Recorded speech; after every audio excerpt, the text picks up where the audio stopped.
देवाचे द्वारी उभा क्षणभरी तेने मुक्तिचारी साधिल्या हरिमुखे मना पुण्याची गणना कोण करी प्राप्त प्रसंगी प्राप्त स्थळी कीर्तन रूपी सेवेकरिता घेतलेला अभंग सर्वांच्या परिचयातला आहे। जर कोणाचा पाठ नसला तर आपण हरिपाठामध्ये दररोज दोनदा म्हणतो। आता कोण म्हणतं की मला अभंग ऐकण्यात नाही आला असं कोणीच नाही, सगळ्यांच्या कानावरती अभंग हरिपाठातला आहे आणि हरिपाठामध्ये सर्वात प्रथमचा अभंग हाच आहे। विठ्ठल ह्या अभंगामधून माऊली ज्ञानोबा राय असं सांगतात की देवाच्या द्वारामध्ये उभा राहिलेले काय प्राप्त होतं। देवाची द्वारी उभा क्षणभरी, देवाच्या द्वारामध्ये उभा राहिल्याने फक्त क्षणभर काय साध्य होतं, चारी मुक्ती प्राप्त होते। केव्हा हरिमुखे मना पुण्याची गणना कोण करी। बर बर बर बर आम्ही हरिमुखे मना म्हणून नामस्मरण करू पण आम्ही संसारिक आहोत। मग माऊली काय म्हणतात, असो मी संसारी जीवे वेगू करी वेद शास्त्र उभारी पाहिजे। तुम्हाला याला वेद शास्त्र पुराण याला तुम्हाला ग्वाही देते, तुम्ही संसारामध्ये असताना नामस्मरण देखील केलं। मग माऊली तुम्ही हे सांगतात की संसारामध्ये असताना नामस्मरण केलं तर फल प्राप्त होईल, याचा पुरावा काय। मग माऊली काय म्हणतात, ज्ञानदेव म्हणे व्यासाची पुन्हा द्वारिकेचा राणा पांडवागरी। व्यास महर्षीने सुद्धा सांगितलेलं आहे की पहाते पांडव अखंड वनवासी परी त्या देवासी आले। म्हणजे वनवासामध्ये असताना देखील भगवंताचं नामस्मरण केलं म्हणून ते संसारिक होते, म्हणून ते सुद्धा भगवंत त्यांच्या काम करत असतात, त्यांच्या जात। मग ज्ञानोबा राय तेच म्हणतात, ज्ञानदेव म्हणे व्यासाची पुन्हा द्वारिकेचा राणा पांडवा घरी। हा झाला अभंगाचा सरळ सरळ भावार्थ। विठ्ठल चालू असताना वीर हनुमान पायी म्हणजे 16 वय वर्ष 22। आता आपली पोरगी जरा वयात आहे, 22 महिन्यानंतर जरा वयात आहे आणि वयात आल्यानंतर सुद्धा आता परिवार वाढतच चालला। महापुरे महाराज परिवार वाढतच चालला आणि नियोजन सुद्धा वाढतच चाललंय आणि एक एक सगळे माणसं वाढत चालले पण ते भजन प्रेमी दिसतात, भोजन प्रिय कोणी दिसत नाही। भेटलं तर भेटलं नाही तर चला। मग चालू असलेला हा सालबाद प्रमाणे याही वर्षी 22वा वर्ष हा आपला 6वा का 7वा आणि आपण हा ताजा आपण मुक्कामाला आलेलो आहोत। तर दिंडी मधलं कीर्तन असं असतं, मुक्सा तोंड दाखव तुला रामाची शपथ। कसं मुक्सा तोंड दाखव तुला रामाची शपथ, मुंगूस तोंड दाखवतं का, तसं दिंडीतलं कीर्तन असतं। विठ्ठल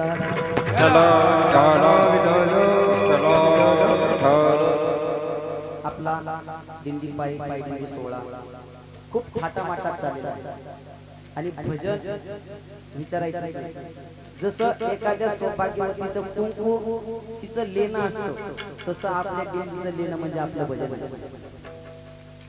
हा जसं एखाद्या सौभाग्यवतीच्या गळ्यामध्ये मंगळसूत्र शोभतो, तिच्या कपाळाला कुंकू शोभतो, तसं आपलं दिंडीला आपल्याला भजन शोभतं।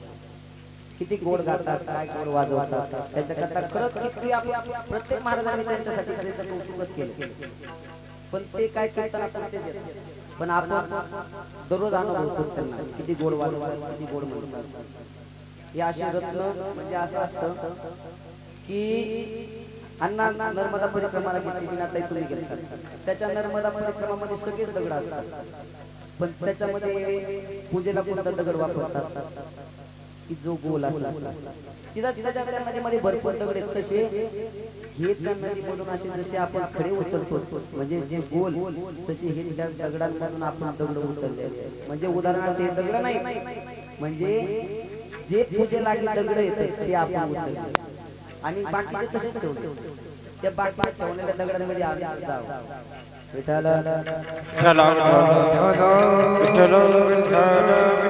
माझी तिसरी दिंडी आहे आणि आज इंद्रदेवाने जरा माझ्यावरती कृपा केली।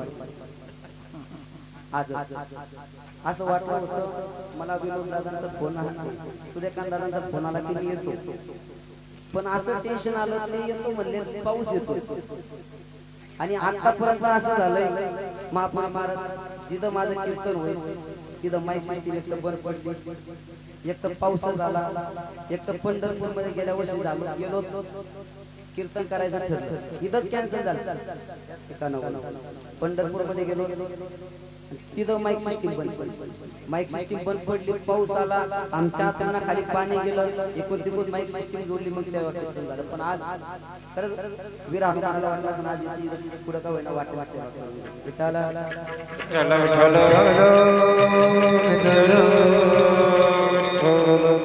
अभंग घेतलेला आहे ज्ञानोबा रायांचा. हरिपाठ या ग्रंथामधील हा अभंग आहे आणि पहिलाच ग्रंथ आहे. थोडस सरकून बसा, हे काय होईल कॅमेरा आणि माऊलींचे खूप ग्रंथ आहेत, पण माऊलीने सर्व ग्रंथ लिहिल्यानंतर हरिपाठ ग्रंथ लिहिलेला आहे. हरिपाठ ग्रंथ का लिहिला? ज्ञानेश्वरी लिहिली, अमृत अनुभवलेला, चांगदेव 65 लिहिली, त्याच्यानंतर माऊलीने हरिपाठ लिहिला. हरिपाठ का लिहिला? माऊलीने ज्या वेळेस ज्ञानेश्वरी लिहिली तर ज्ञानेश्वरीचा अधिकारी कोण आहे ते ज्ञानेश्वरीच्या आरंभामध्ये सांगितले. आहो अर्जुनाचे पांती परिसनाया जो योग्य होती कृपा करुणी संती अवधान दे. म्हणजे माऊली काय सांगतात की अर्जुनाच्या पात्रतेचा जो आहे त्याने इकडे लक्ष द्या. आता समजा मी जर आता जर म्हणलो की अर्जुनाच्या पात्रतेचा कोण आहे त्याने माझ्याकडे लक्ष द्या, परत खरं सांगा आपण अर्जुनाच्या पात्रतेचे आहोत, कारण की अर्जुनाच्या अंगावरचा केस ना केस कृष्ण कृष्ण म्हणतात. मग माऊली तेच म्हणतात, ज्ञानेश्वरीच्या आरंभामध्येच म्हणतात आहो अर्जुनाची पांती, म्हणजे अर्जुनाचा जो पात्रतेचा आहे तो इकडे लक्ष द्या. मग ज्ञानेश्वरीचा अधिकारी लक्ष, मग अमृत अनुभवलेला, पण अमृत अनुभव सुद्धा अवघड आहे. चांगदेव पास अगोदर चांगदेव 65 लिहिली, मग अमृता बनवला. चांगदेव 65 लिहिली आणि चांगदेव 65 अशी लिहिली की चांगदेव महाराजांना जर कोरा कागद पाठवला त्याच्यावरती 65 ओव्या लिहिल्या चांगदेव 65. पण महापुरुष महाराजांना एक म्हणून चांगदेव महाराजांनी कोरा कागद पाठवला म्हणून ते पूजनीय झाले. नाही तर 1400 वर्ष जगले त्यांचं नाव राहिलं नाही, पण फक्त कोरा कागद माऊलीकडे पाठवला तर ते प्रसिद्ध झाले, सर्वांना माहीत झाले. मी तर असं म्हणून येड्या गबाळ्यांच्या नादी लागून आपलं आयुष्य आपला कागद खराब करण्यापेक्षा कोरा ठेवलेला बरोबर आहे का? मग तो कोरा कागद ज्ञानोबा रायांकडे गेला की ज्ञानोबा रायांनी त्याच्यावरती 65 ओव्या लिहिल्या आणि त्या चांगदेव महाराजांकडे गेल्या. आता तो चांगदेव महाराज 1400 वर्ष जगलेला, त्याला चांगदेव 65 मधला पहिला श्लोकाचा पहिला शब्दच कळाला काय? पहिला शब्दच कळाला नाही. 1400 वर्ष जगलेल्या चांगदेवाला तर आपल्यासारख्या वाघदेवाला पण. त्याच्यानंतर अमृतानुभव सुद्धा लिहिला, अमृतानुभव सुद्धा अधिकारी उच्च आहे. मग सर्व सामान्य जनतेसाठी काय केलं ज्ञानोबा रायांनी? काय केलं तर हरिपाठ 27 अभंगाचा सर्वात सोपा हा ग्रंथ आपल्या सामान्य जीवासाठी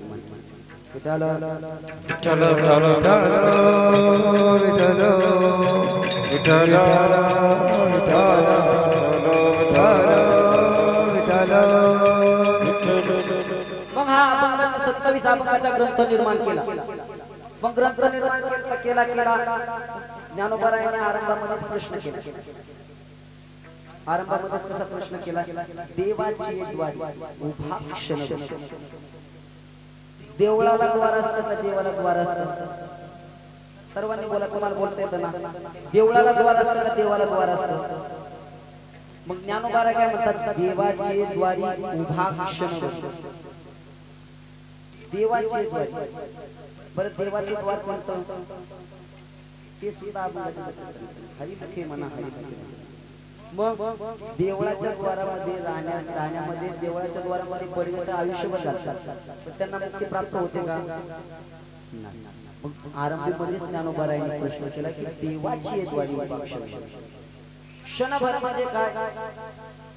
तुम्हाला जुन्या काळचा दृष्टांत. पहिला मुलींना सासरू असो, आता सासूरवास हा शब्द राहिला सुद्धा. पहिला मुलांना सासूरवास होता, त्या माहेरी आल्यानंतर बापाला सांगायचं मला काय दादा जायचं नाही, मला खूप त्रास देतात, खूप मला मारतात, खायला देत नाही, जुना का. मग बाप काय म्हणायचा, बाई आमच्या करता जा, बाई आमच्या नावा करता जा, बाई आमच्या तोंडाकडे बघून जा, जायची. काय म्हणायचे, फक्त एकदा जा, तू परत आली तर जाऊ नको, फक्त एकदा जा. मग ती एकदा गेली का, मग ती मागे येत होती नव्हती. मग बाप जरी दवाखान्यात असला, तिला सांगितलं निरोप गेला, वडील सिरियस पेटायला जास्त चुकतंय का, बरे येणं गरजेचं आहे का, मग बाप काय सांगत होता, एकदा जा म्हणजे कसं, देवाची क्षणभर म्हणजे क्षणभर म्हणजे आयुष्यभर. जी सून एकदा जा म्हणणारा बाप, तसं माऊली म्हणतात आयुष्यभर राहा, क्षणभर. मग त्याने तुम्हाला काय प्राप्त होईल तेच माऊली अभंगाच्या प्रथम चरणात. देवाची हे द्वारे उभा क्षणभर, देवाची हे द्वारे उभा क्षणभर, देवाची हे द्वारे उभा क्षणभर, देवाची हे द्वारे उभा क्षणभर. तेरे मुक्ती चोरी साधिये, तेरे मुक्ती चोरी साधिये, हरि मुख्य मरा, हरि मुख्य मरा, हरि मुख्य मरा, हरि मुख्य मरा. तेरे मुक्ती चोरी साधिये, तेरे मुक्ती चोरी साधिये, हरि मुख्य मरा, हरि मुख्य मरा, हरि मुख्य मरा, हरि मुख्य मरा. जसं तो बाप सांगत होता, एकदा गेली ती संसारामध्ये, तसं माऊली काय म्हणतात, देवाची हे देव आहे आपल्या प्रत्येकाच्या हृदयामध्ये आहे. देवा आहे, देवा आहे, हृदय मंदिर शोध देव नटला नाना करी बरोबर उरला चराचर. जनाबाई खूप सुंदर सांगतात. मग तसा हृदयामध्ये देव आहे. तुम्हाला सोपं उदाहरण सांगतो की एका जणाचं 6 खोल्या होत्या आणि 6 खोल्या होत्या आणि त्यांनी भाड्याने दिल्या. भाड्याने दिल्यानंतर 1 वर्ष गेला, लक्ष दिलं नाही भाडेकरांकडे. मग तो घर मालक आला आणि घर मालक आल्यानंतर मग तो म्हणाला माझ्या खोली खाली करा. ते म्हणाले आम्ही खोल्या खाली करणार नाही, आम्ही खोल्या खाली करणार नाही. मग घर मालकावर दमदाटी व्हायला लागली, घर मालकावर दमदाटी व्हायला लागली. मग घर मालक एका स्टँडवरती असा चिंताग्रस्त होत लागला. मग त्याला माझ्यासारखा एक हुशार महाराज भेटला, माझ्यासारखा हुशार. मग तो म्हणाला काय काय झालं रे, तो म्हणाला काय नाही, अशा अशा खोल्या बाहेर दिल्या, असं असं झालं की आता काय माझ्या खोल्या खाली. ते म्हणाले एक कोणत्या तरी महाराजाला सांगा जाऊन फक्त अखंड नामस्मरण करायला किंवा अखंड नामस्मरण चिंतन किंवा सप्ताह करायला. बरं माझ्यासारखा महाराज हुशार, माझ्यासारखा हुशार त्यांच्याकडे गेला, 6 घराच्या भाडेकरांकडे, आणि तो म्हणाला तुमच्या खोल्याच्या पुढं खूप मोठं पटांगण आहे, तुम्ही कधी सप्ताह केला? ते म्हणाले नाही. मग माझी एक विनंती आहे, तुम्ही 1 रुपया देऊ नका, मी इथं अखंड हरिनाम सप्ताह करतो, तुमचंही पुण्य होईल. बरं त्या भुलल्या सिटीतल्या होत्या, कारण की ढोंगी बाबाला पटक्यात महिला बोलतात. असंच आमच्या इथं एक असा भगवे कपडे घालून बाबा आणि तो म्हणाला भिक्षांदी, ती म्हणाली बाबा मला काय द्यायचं नाही पुढे. तो म्हणाला आई खूप तुझ्या कपड्यावरती आळे थोडे दिसते, खूप तू चिंताग्रस्त दिसत, काय झालं? ती म्हणाली बाबा आता काय सांगावं, फक्त ढोस द्यायची बारी असते चिमटा तो म्हणाला आई काशी केली वनवासी केली नशिबी तुझ्या स्थळी सती आली काशी केली वनवासी केली नशिबी तुझ्या स्थळी सती आली देऊ नको उपाय सांगतो पिपळाला 108 प्रदक्षिणा मार पिपळा खाली दह्याची वाटी ठेव लाल कापडामध्ये नारळ ठेव लिंबू घाल त्याच्या घराच्या वर बाटून ठेव 101 रुपये दे तुझ्या नावाने तुपाची अगं देव नकोस पैसा खोटा दगडातला देव मोठा रात्री म्हणजे आव करू रात्री म्हणजे आव करू सकाळी म्हणजे काय करू सुधराना काय घरासाठी राब हाडाचा गाडा रक्ताचं पाणी केलं कधी तुझ्या घरच्यांना कधी किंमत गाली नाही कधी तुझ्या सुनाला किंमत गाली नाही कधी तुझ्या नवऱ्याला किंमत गाली नाही कधी लेकाला किंमत गाली नाही कधी तुझ्या नातवांना किंमत गाली नाही कधी तुझ्या सासूला किंमत गाली कधी तुझ्या सासऱ्याला किंमत गाली ती म्हणाली बरोबर 51 रुपये तुझ्या नावाने दिवला तेलाची धार अगं देव नकोस पैसा खोटा दगडातला देव मोठा आई तुला खरं सांगतो व्यवसायात कधी उतरू नकोस आई तुला खरं सांगतो कधी व्यवसायामध्ये उतरू नकोस आणि उतरल्यानंतर सख्या नवऱ्यावरती भरोसा धरू नकोस 21 रुपये तुझ्या नावाने नारळ अगं देऊ नकोस पैसा खोटा दगडातला देव मोठा आई परत घरामध्ये गेली बाबा महापुरी महाराज 100 नाही 51 नाही 31 नाही 500 रुपये मी बैठ होतो ना आणि तुम्हाला जर कोणाला असं वाटत असलं की मला हात पाडता येतो सांगू थोडं फक्त एक आहे की मोकळं बघत सगळ्यांना हात दिसतोय का हा आणि जर तुम्ही म्हणले आम्ही पैसे आणले तर सगळ्यांचे थोडेफार चमकत येते तसं मी पिडूक बी घेतो तुम्ही वाटलं काही घेणार नाही पैसे नसेल पिडूक बी घे विठाला विठाला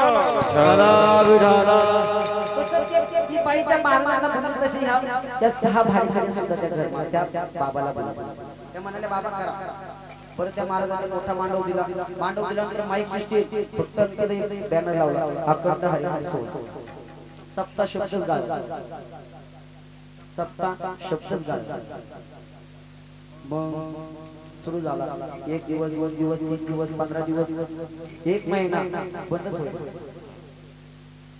काय बंदच होईल बरं त्या सिटीतल्या महिला बाबा एक महिला आली बाबा आम्हाला दररोज तुम्ही 5 वाजता काकडा सुरू करता आमची झोप होती आमच्या मुलाला ट्युशनला जायचं असतं आमची झोप होत नाही आम्ही 12 वाजता झोपतो 5 वाजता आम्हाला तुमच्या काकड्याचा आवाज आम्हाला जाग येतो तुम्ही आता 5 वाजता आम्ही तुम्हाला पटांगण दिलं होतं पण तुम्ही आता खूपच वापर केला आता तुम्ही 1 महिना झाला तर तुम्ही बोल्या खाली तुमचं आमचं पटांगण मोकळं करा त्या सिन्सिअर होत्या सिटीतल्या मग ते महाराजांनी बॅनर आता ती म्हणाली अखंड हरिनाम सोहळा अखंड कायम हरिनाम देवाचं नामस्मरण सोहळा म्हणजे कायम मग बंद कसं करायचं मग तिच्या मालकाला लावलं तिच्या मालकाने इतकं आवडलं नाही मग त्यांच्या उद्या एक माणूस आला त्यांना सुद्धा ऐकलं नाही मग ते खोल्या खाली करून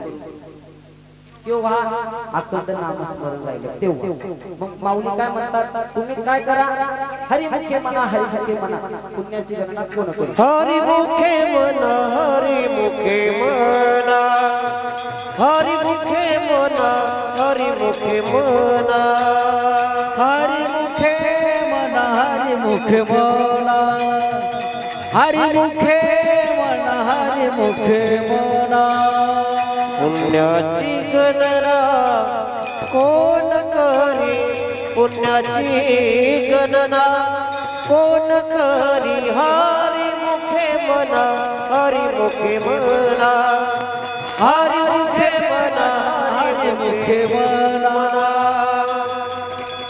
जसं अखंड नामस्मरणाने 6 भारेकरी गेले 6 भारेकरी कोणते येतं आपल्या मनामध्ये असणारे 6 शब्द किंवा गेले हरिमुखे म्हणा पुण्याची गणना कोण अखंड नामस्मरण केलं तेव्हा ते गेले मग माऊली काय म्हणतात देवाची वारी उपाक्षणी केव्हा आणि मुक्ती केव्हा प्राप्त होणार पण देवाचं द्वार म्हणतं हे 6 खोल्यांचं दार आहे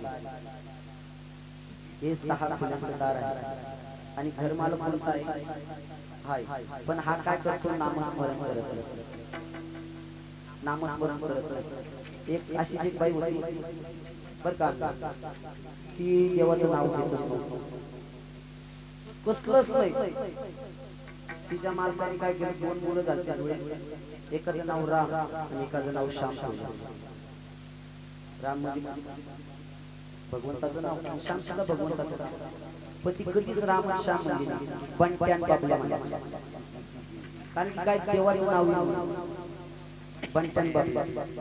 पण कालांतराने असं झालं की ते दोघं सुद्धा हरिभक्त होते.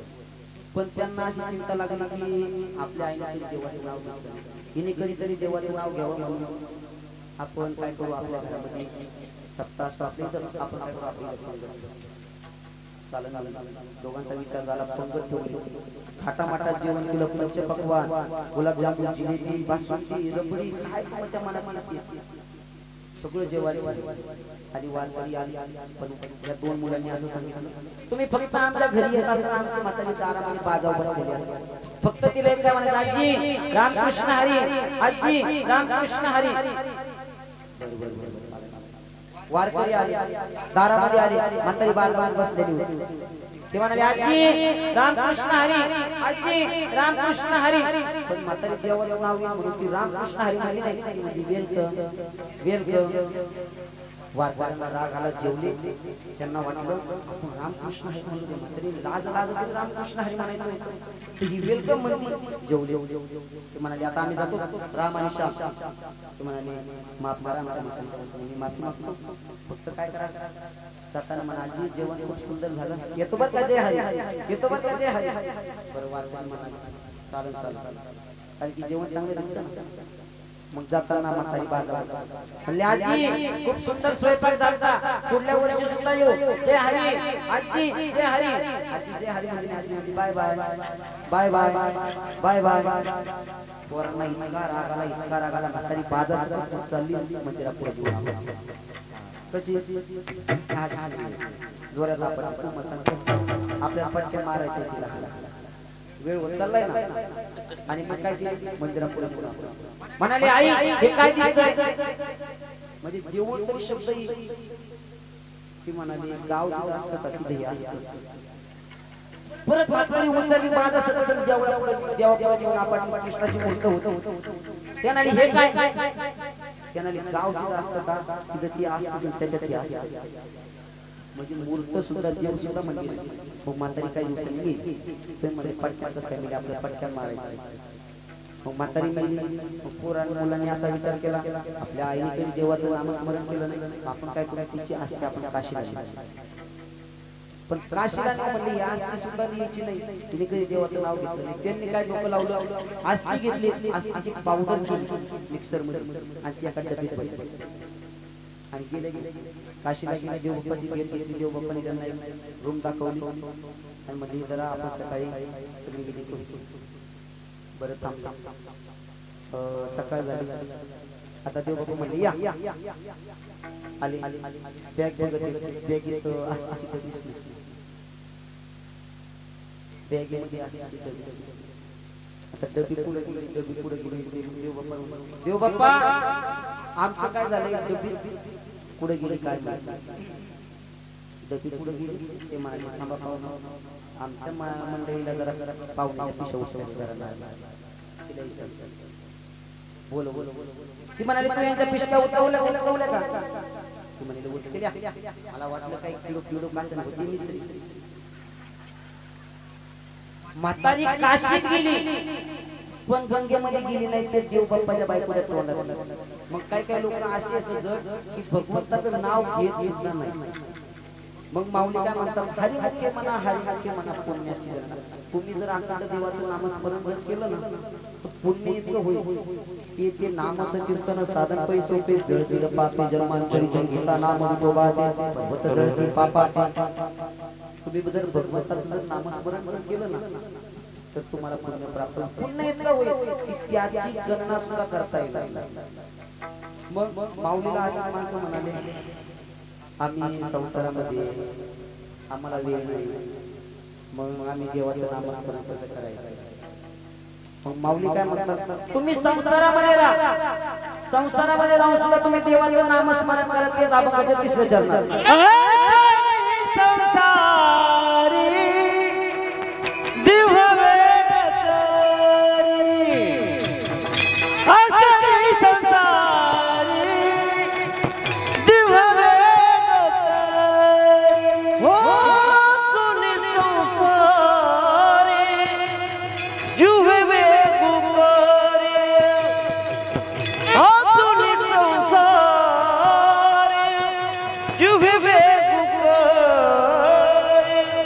तेने मुक्तीच्या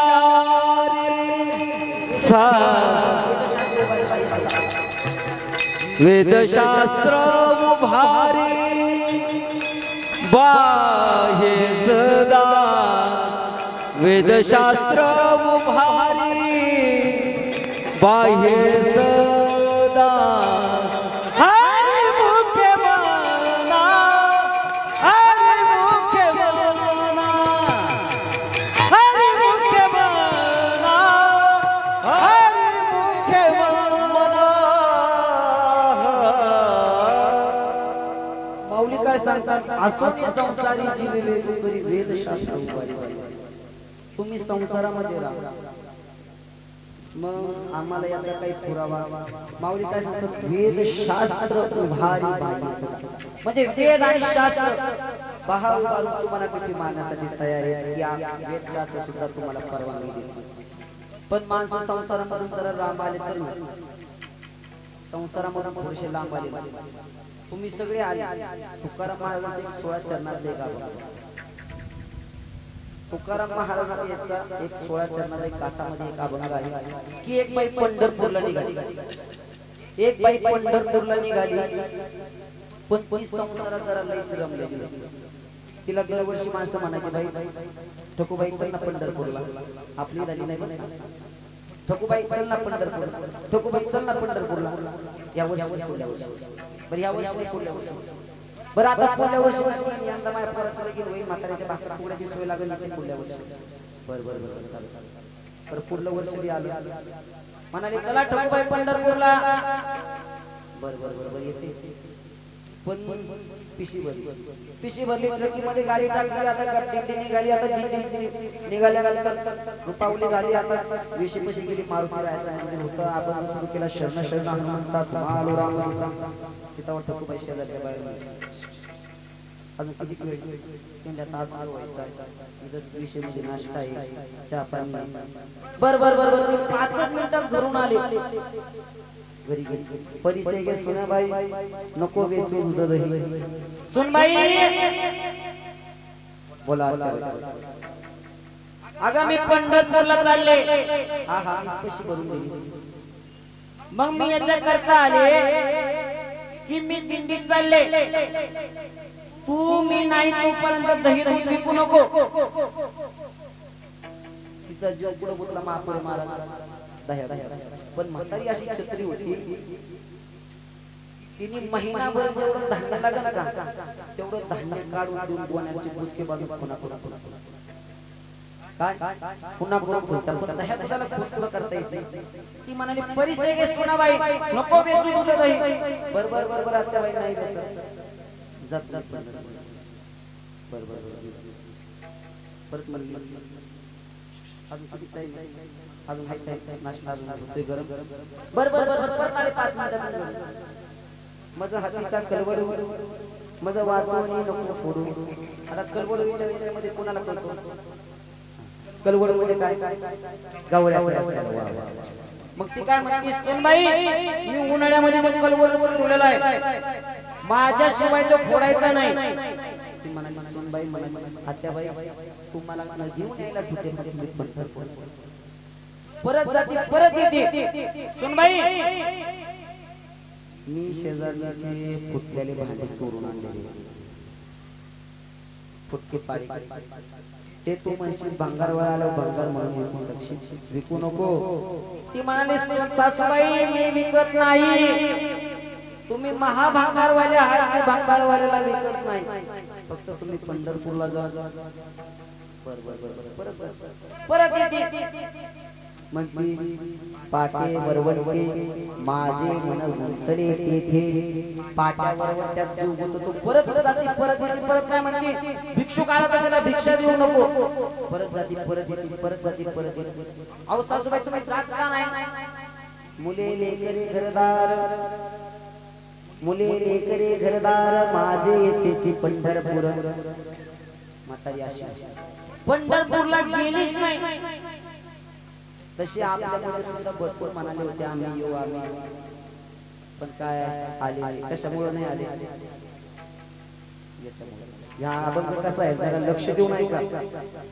तसं आपण सगळे संसारावरती तुळशी पत्र ठेवून आपण आलो की नाही आलो, काय होईल ते होईल, काय होईल ते होईल. मग तसं माऊली काय म्हणतात, संसारामध्ये थोडस बाहेर असोनी संसारी जीवे वेगू करी वेद शास्त्र उभारी बाह्य सोडा. मग तुम्ही संसारामधून मन काढा. असाच एक मेंढपाळ होता. माझा जरा स्वभाव विनोदी असल्यामुळे मी जास्त विनोदच करतो, पण मी अभंगाला धरून विनोद करतो. मग एक असा मेंढपाळ होता. काय होतं, त्यांच्या मेंढ्याच्या कळप असतो त्याच्यात एक बोकड मुरून जातो.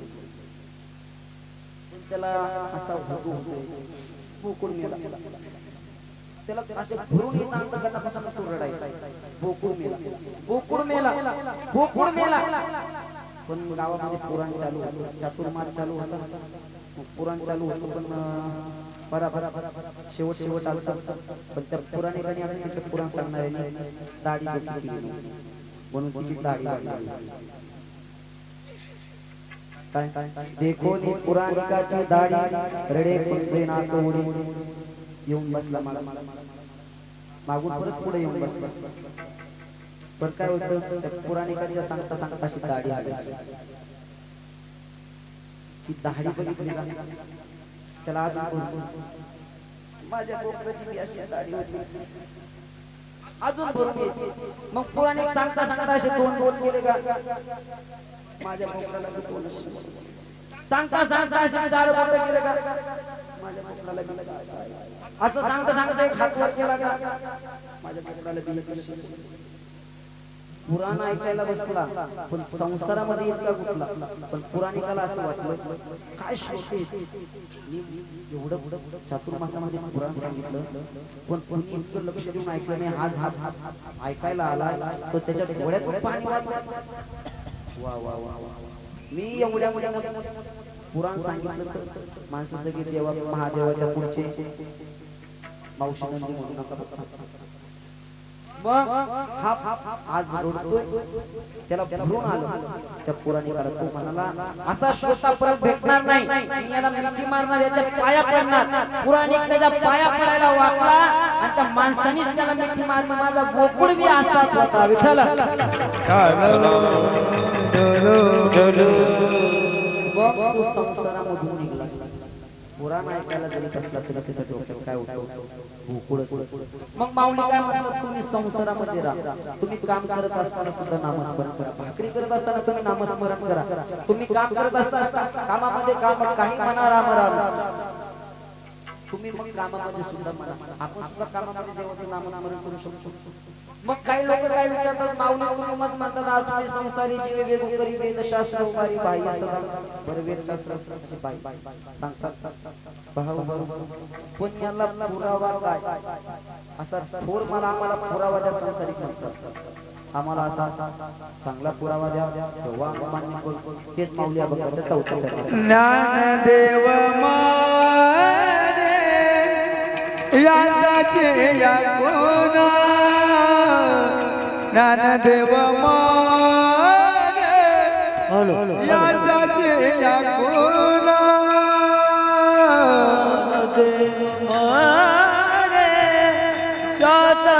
या गुणा.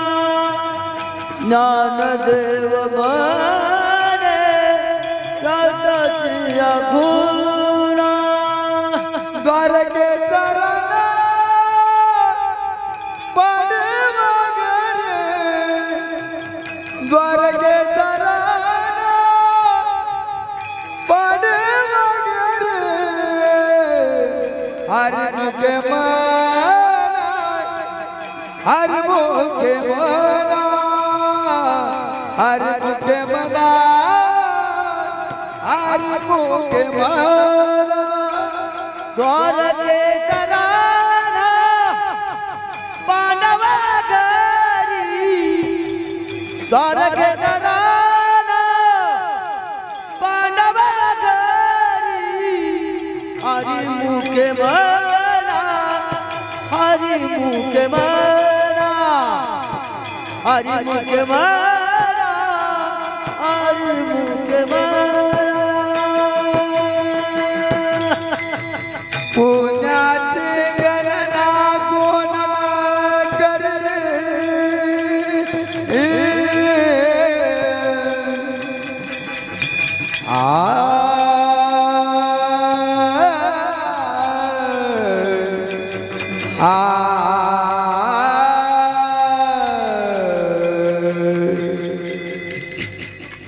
पुण्याची गणना कोण करी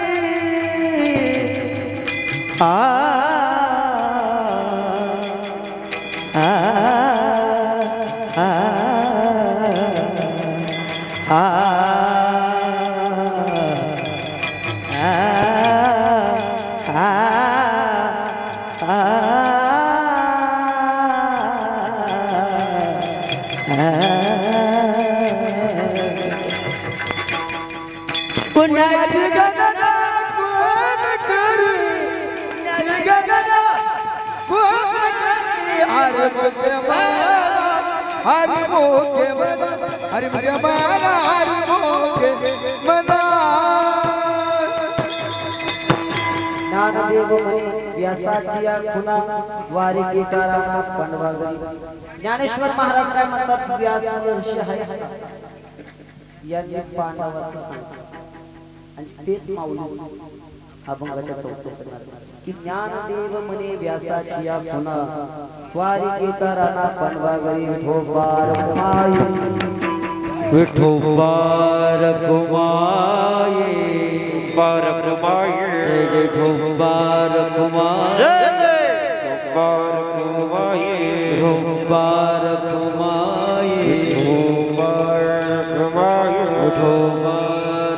कुमाई विठोबार कुमाई विठोबार कुमाई विठोबार कुमाई विठोबार कुमाई. वारी उपाक्षणवरी तेने मुक्तीचारी साधिल्या हरिमुखे म्हणा पुण्याची गणना कोण करी. असोनी संसारी जीवे वेग करी वेदशास्त्र उभारी बाह्य सदा ज्ञानदेव व्यासाची या द्वारिकेचा राणा पांडवा. माझ्या बुद्धीनुसार किंवा मला असं वाटतं ह्या अभंगाचा असा भावार्थ असेल किंवा असा अर्थ असेल असं नाही. प्रत्येकाचे म्हणणं वेगळं असतं. पण असं म्हणणं आहे की तुम्ही सर्वांनी एकदा हात वर करून टाळी वाजवून पूजन करायचं. थांबा थांबा थांबा थांबा हात वर करायचं. जेंट्स लेडीज सगळे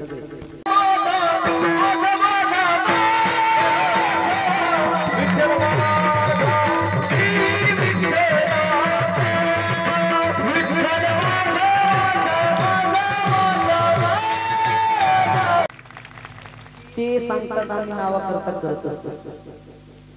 आपले सगळेच असणारे दृष्टी कुणाचंच नाम उल्लेख करत सगळे सांगतात आम्ही नावाकरता करत.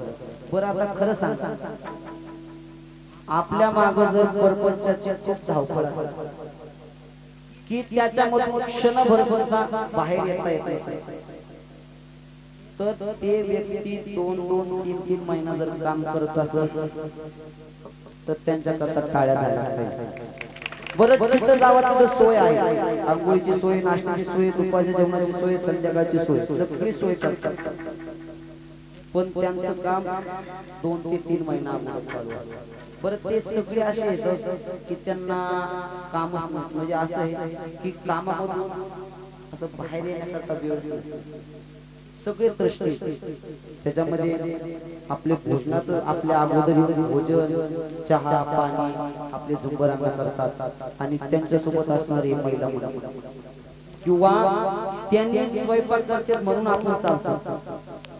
एकदा त्या स्वयंपाकवाल्यांसुद्धा देवासाठी एकदा टाळ्या वाजवा. खरंच टाळ्या वाजवा. कोणी म्हणू अगर नाही म्हणू पण त्या खरंच स्वयंपाक आपल्याला येण्या अगोदर करतात, नाश्ता करतात, दुपारचं जेवण करतात, संध्याकाळचं जेवण करतात आणि हे आपलं पूर्ण असणार. मी असं म्हणले मला म्हणजे वारीवरती राबवून घ्या पण मला असं वाटतं की दररोजच वारीवरती चालू आज थोडंसं वेगळं घेऊन. पण मी फक्त एकच सांगेन वारी का करायची. वारी का करायची जसं एकदा मोबाईल फुल चार्जिंग केला की त्याची चार्जिंग 1 ते 1.5 दिवस जाते. एकदा मोबाईल फुल चार्जिंग केला तर त्याची चार्जिंग 1 ते 1.5 दिवस जाते. ही आपण करत असणारी आपल्या देहाला चार्जिंग आहे. ही जर पंढरपूर पर्यंत जाऊ जर ही चार्जिंग जर केली तर ही पूर्ण 1 वर्ष माणसाला चार्जिंग करते. वा वा वा. जसं मोबाईलला फक्त एकदा चार्ज केली तर ते एक दीड दिवस जाते, तसं जर ही जर चार्ज केली तर माणसाला 1 वर्ष चार्ज. तसं माणसाने सुत काय काय म्हणतात, आम्हाला सुत की आम्हाला इटाळे आम्हाला करतोय. वारीला काही नसतं. वारी जर केली ना फक्त भगवंतावरती उदार व्हायचं. मागे पुढे उभा राही संभाळीत आलिया गाता निवाऱ्या. मग भगवंत आपल्याला तिथे भेटण्या जागी म्हणजे वाटतं. माऊलीच्या सोहळ्यामध्ये किती चालतात, आता आपण दिंड्यामध्ये किती चालतात, किती वयस्कर माणसं आहेत. कोणी विचार करत नाही, जे ते आपापल्या नामस्मरणामध्ये पडलेले असतात. फक्त आपण सर्वांच्या मध्ये एकच सांगतो की आपण जिथे जातो तिथे फक्त एकदा स्वच्छता राखली पाहिजे, सगळ्यांचं म्हणणं आहे. आणि तुम्ही सर्वांनी मला कीर्तना करता खूप गोड साथ दिली. आणि सर्वात प्रथम म्हणजे रंग कीर्तनाच्या चॅनलचे मालक आमचे सूर्यकांत दादा केकार हे इथून आले. त्यांना जर कीर्तनाची जर शूटिंग करायची असेल तर त्यांना आपल्याला एक दीड महिना अगोदर आपल्याला सांगावं लागतं. पण त्यांनी फक्त पत्रिका वाचली आणि पत्रिका वाचून मला फोन केला की मी तुमची कीर्तनाची शूटिंग करायला येणार आहे. त्यांनी माझ्यावरती मोठ्या भावासारखं माझ्यावरती प्रेम केलं की होऊन मला म्हणाले आम्ही कीर्तनाच्या शूटिंगला येणार आहोत. त्यांच्यासोबत आलेले आमचे अतुल दादा हे सुद्धा खूप प्रेमळ आहे. आमचं म्हणजे संपर्क फक्त मोबाईलवरती झाला आणि त्यांनी कार्यक्रमाला बोलवलं त्यावेळेस आमचा परिचय झाला. खूप सुंदर गाव आहे त्यांचं, त्यांच्या सुद्धा गावामध्ये मोठा सत्ता होतो. तुमचे चरणी मी नतमस्तक होतो आणि तुम्हाला वीर हनुमंताच्या चरणी अशी प्रार्थना करतो की तुमच्या चॅनलचे सबस्क्राइबर फॉलोअर्स हे वाढावा. वीर हनुमंताच्या चरणी प्रार्थना करू सेवेला पूर्ण विराम ज्ञानेश्वर माऊली.